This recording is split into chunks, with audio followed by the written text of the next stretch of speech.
scheme, how it operates, not going to try and overcomplicate it, talk about what happened, and then we'll talk about the status right now in terms of where we're at for this drainage. So, floods are not new. Floods have been around since all the period of European occupation, and it's quite interesting. We've got some really good records of floods dating back to the 19th century. So this one from 1868, which shows a flood that was about the same size as what we experienced over the weekend. And what's interesting on this one is that this was prepared in 1870, showing the flood of 1868. And on this map, we've got settlers thinking about how to manage flood risk. So here's the preliminary alignment of the contour channel along the base of the Montuas. So we can see some people thinking about how to manage flood hazard. As I said, flood hazard is not new. I've called this Taieri River flow outram. So some examples of floods. There's a whole history of flooding on the Taieri. The red line is the discharge we've measured, the flow we've measured at in the Taieri River at Outram. So it peaked at about 2,000 cubics. That's still a provisional figure. We're just going through looking at that now. By way of comparison is the 1980 flood, and that's the thin blue line there. And then we've got some other more recent floods for comparison. The orange horizontal line is the flow at which we get flow over the riverside spillway into the upper pond. So you can see that even in the last 10 years or so, it's been quite a frequent occurrence. The volume of water that enters the ponding area is equal to the area under those curves. So you can see that comparing the flood event we just had with the 1980 flood, volumetrically we ended up with a larger amount of water entering the upper pond. The rate of rise is also very interesting. On Friday night it was rising at a phenomenal rate in terms of going up through the threshold here, and once it starts to rise we make some decisions about dropping the spillway gate at the Riverside Spillway, and we do that when it gets to 1100 cubics, and because of the rate at which it was rising and the decision making process we never dropped it till it got to 1300. And again you can see that the event over the weekend, the rate of rise was at least as fast as 1980, which was a very, very rapid rise event. Interestingly, this event doesn't have the classic double peak. Ordinarily we get a second peak coming through, and the reason for that is there was no rainfall in the upper Taieri catchment around Canadian Flat, so it was all confined to the middle Taieri, which is fortunate. It's got anything on that. Yeah, so this is Taieri. I've got a sequence of photos taken mostly on Sunday and then some from yesterday by way of comparison. So this is a photo taken during our flight on Sunday afternoon, and this is just where the Taieri River exits the gorge at Outram and spills out onto the River Boom. So this is the unprotected part of the floodplain. The stop bank is just in behind there. And I think it's interesting because it shows what would happen if we didn't have a flood scheme. You know, you've got damage and sediment and water. So the scheme is about not just confining the water, but also controlling the position of the river and sediment and other debris coming down from the upper catchment. So the schemes itself, there are actually three schemes on the Taieri. There's a lower Taieri flood protection scheme, and that comprises the flood banks and the spillways. And then we have a West Taieri drainage scheme, so that's west of the Taieri River, and that's a drainage network, like an arterial drainage network that landholders can connect into. That's not shown on here, but it's a very dense network of open drains. And then we've got three pump stations. We've got Waipori Pump Station, that's the main outlet for West Taieri. All of the water in that area has to go out through that pump station. There's no gravity drainage. A small station near Berwick, the Lake Ascot Pump Station, that's the one where we've had a pump out of operation. We'll come to that later on, which is back in operation now. And a small pump station at the end. Then on the east side of the Taieri River, we've got, again, another drainage network and three pumping stations. The Silver Stream Pump Station is the main pump station. Mill Creek Pump Station is the one where we had the structural issue. I'll talk about that later. And a very small pump station called Scroggs. That area is subdivided into what we call the upper pond, which is the area where most of the water is at the moment, and the upstream, the north side of the Silver Stream, and then a lower pond, which is on the south side of the Silver Stream. The blue lines through here are the main flood banks. Scott, do you want to head on? No. Yeah, that's, yeah. So the way it operates is flow comes down the Torrey River past Outram, heads in a southerly direction. When it gets to about 800 cubics at Outram, which is that horizontal line on the previous graph, it starts to spill into the upper pond. That reduces the amount of flow left in the Torrey River, and it carries on down past the flood bank system to the Waipori wetland complex. It's further attenuated there and then heads out to sea. So without that upper pond, flows will be much larger in the main stem of the Torrey River. At really, really high flows, bigger than what we had on the weekend, we would also get spill into the lower pond.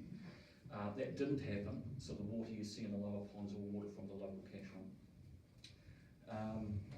Both of those areas are historical wetlands, and going way back, they were almost underwater most of the time, most months of the year. So what the scheme did was to formalise the natural ponding in those natural ponding areas by constructing the spillways and the flood banks. The other feature of importance is the Silver Stream. That's a main tributary coming in, and that's got flood banking both sides. There's a spillway at Gordon Road. I'll show you a picture of that in a minute. And when flows get to about 120 cubics in the Silver Stream, we start to get spill across that northern bank, and that water flows down across the land here, and that also enters the upper pond as well. Anything else about schemes? No, I think with the Silver Stream spillway at Gordon Road, it sort of is fully operational at about 150 to 160 cubics, so it operated as per design. So the Riverside Spillway, that's the main spillway in the upper pond. That's located just on that bend there, and that's the one with the control gates that we dropped on Friday night. Got a photo of that. Yeah, I should also add that much of this West Torrey area is below current mean sea level as well. And the airport runway is 1 metre above current mean sea level, so it relies entirely on that pump station for drainage.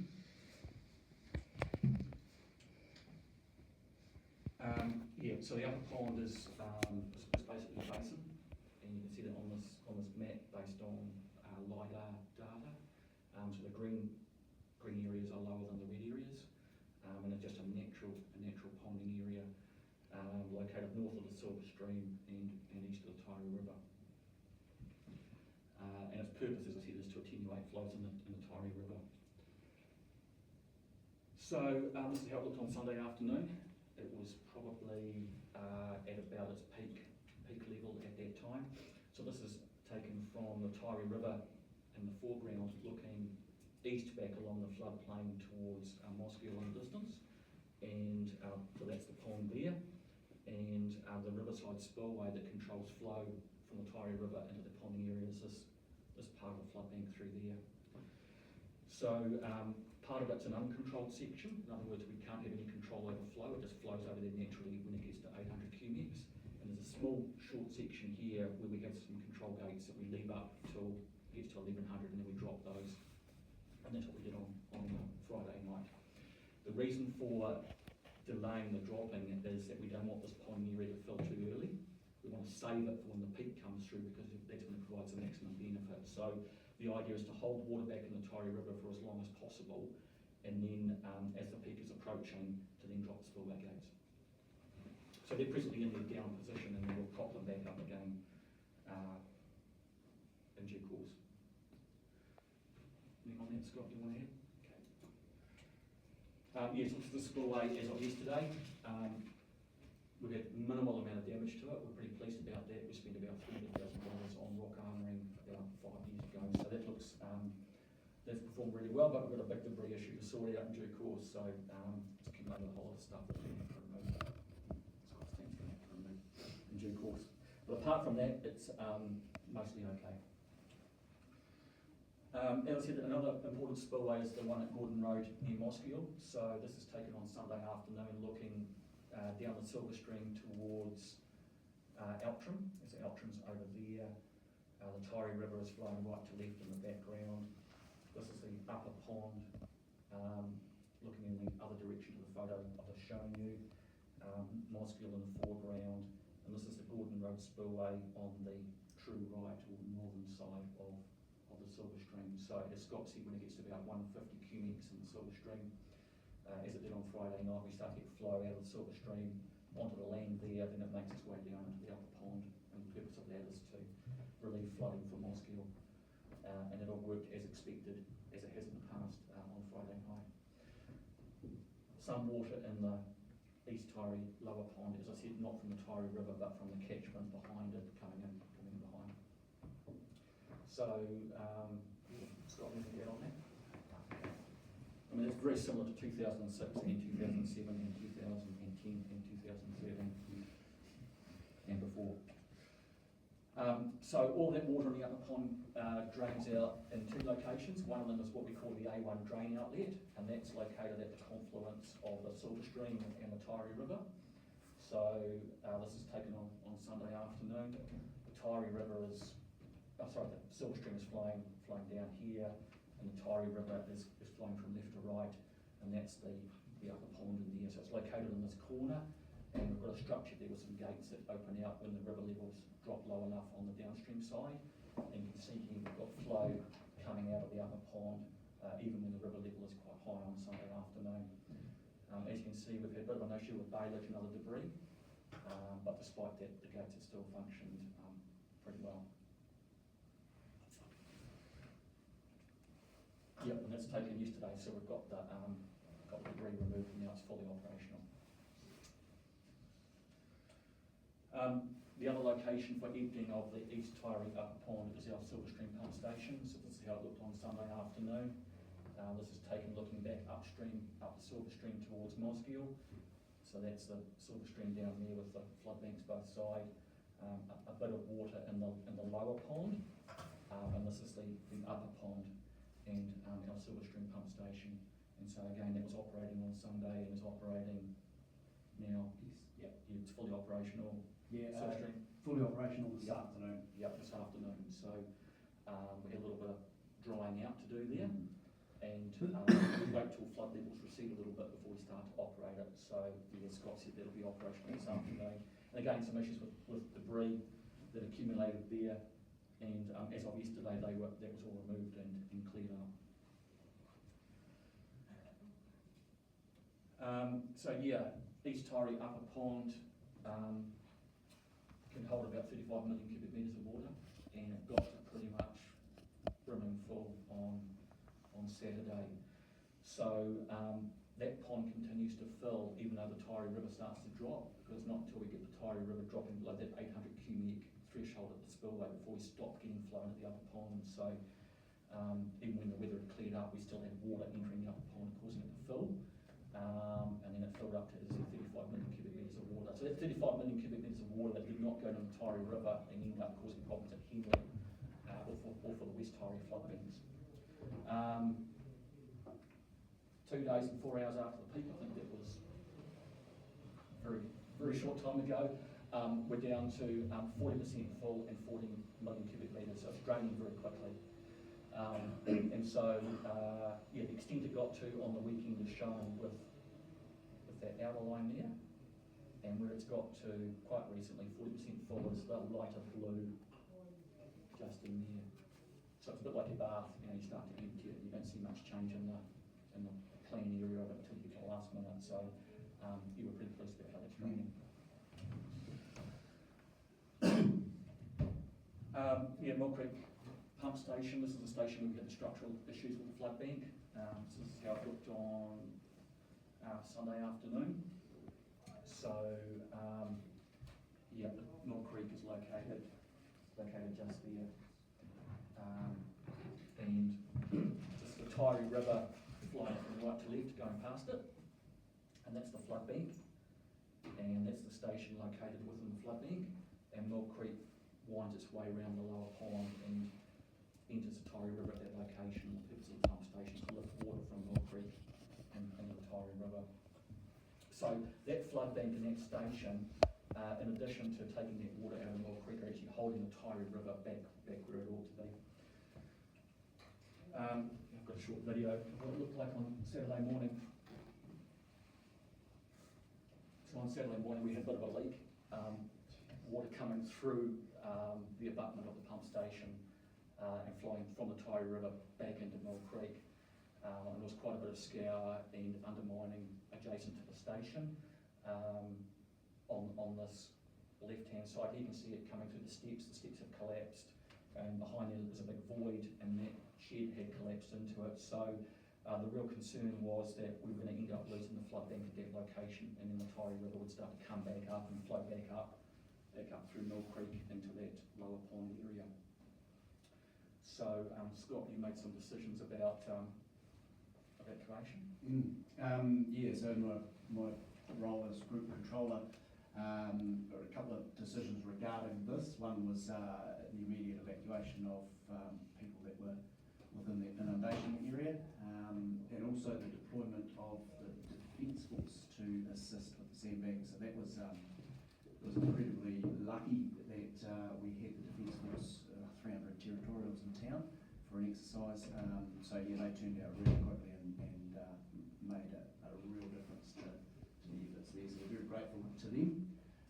But yeah, the critical decision was to get those people that reside in that area out of the way, just in case it did fail. Any idea of the number of people? No, not off the top of my head. No, sorry. It's mostly rural area, and it is the lower pond of the Taieri Flood Protection Scheme, so it's sparsely populated, but there were still people there anyway. So the plan was to try and stem the flow, because the problem with the flow is it's eroding the flood bank internally, creating a void, at which point it would then collapse and you'd end up losing it. So the plan was to fill sandbags and drop them. The excavator there is dropping them on the upstream side, the Taieri River side. We're trying to fill the hole that had developed, and it was underwater, so we couldn't see it. So we're just having to pile these sandbags, drop them in underwater and try and seal the flow. And even when this photo was taken a little bit later on, you can see it's starting to be quite effective. And the second thing we did was put all this rock delivered on site. We were very fortunate to have contractors who were able to deliver large quantities very quickly on the site. And the second excavator is just performing a bit of a buttress behind this pump station on that shoulder just to reinforce it as well. As Scott said, the Army were very handy to provide a resource on site. Up to that point, we were using contractors and our own staff and others. And so the plan was just to hold it until the river level dropped low enough to take the pressure off. So yeah, if it had gone, this is the lower pond, so that's this area just here south of the Silver Stream, east of the Taieri River. It is a flood ponding area. So if that had breached at that location, we would have ended up with water inundating that area outlined in blue. That's 1 kilometre, so it would have been quite extensive. And then that area would have had to be drained, so it's quite important to try and keep the Taieri River out of that area. This is how it looked yesterday afternoon during a flight, and you can see that the flow that was coming through the side there has now ceased. And the pump station is back in operation doing what it should do, which is take water out of Mill Creek and drop it back into Taieri River. We've still got an issue to sort out with bags placed on the upstream side to stem the flow. We're going to have to remove that, so we're through a recommissioning process, but the good thing is we do have some pumping capacity there which we're utilising at the minute. You can see that's the outlet flat, and we've got water coming back out. So we'll have to make some decisions about repair and reconstruction in due course, but the main thing at the moment is to get the drainage happening, and that's working quite well. So yeah, that's the lower pond there. As I said, that's not water from the Taieri River, that's water that's come down from Wherou and Mill Creek.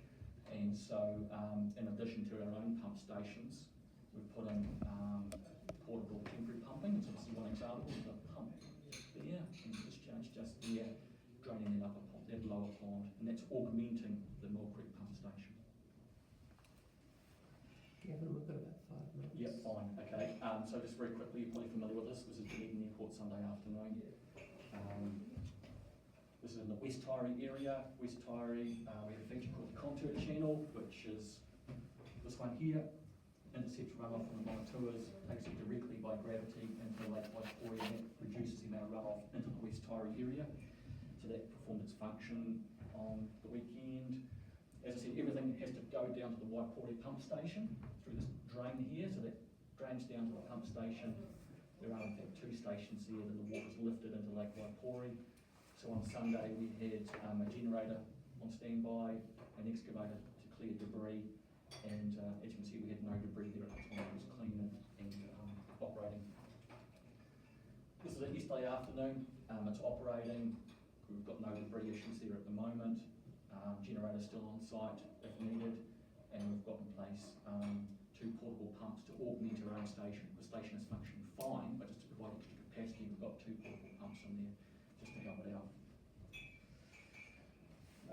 Ascot Pump Station, one of the newspaper today, that's a very small station, I think there's only 2 land holders affected by this one, 2 land holders, yeah.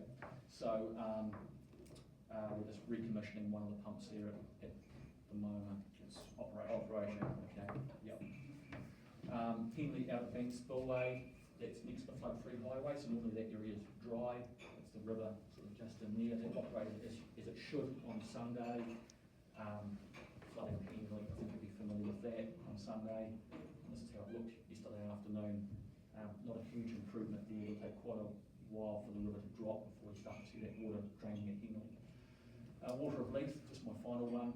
This is our work site, near our work site on the ITS bend on Friday night. That's around the clock tower reach, the scheme works we finished recently, that's on Friday night. This is Saturday morning, and so we're pretty pleased with how that looks, everything's come through as it should. This is our work site around the ITS bend on Sunday afternoon, so no real damage there, partially because the existing concrete wall provided some protection to the excavated beam. So we're looking to recommission that job in the next few days, but we're pleased with how that came through. And other constructive works downstream have come through pretty well. Pipes are part of our project and they'll be recovered and put back when they should be. Yep, so that's a very quick run through of where things are at. So I think the short position is we're pretty pleased. Water's where it should be and not where it should be.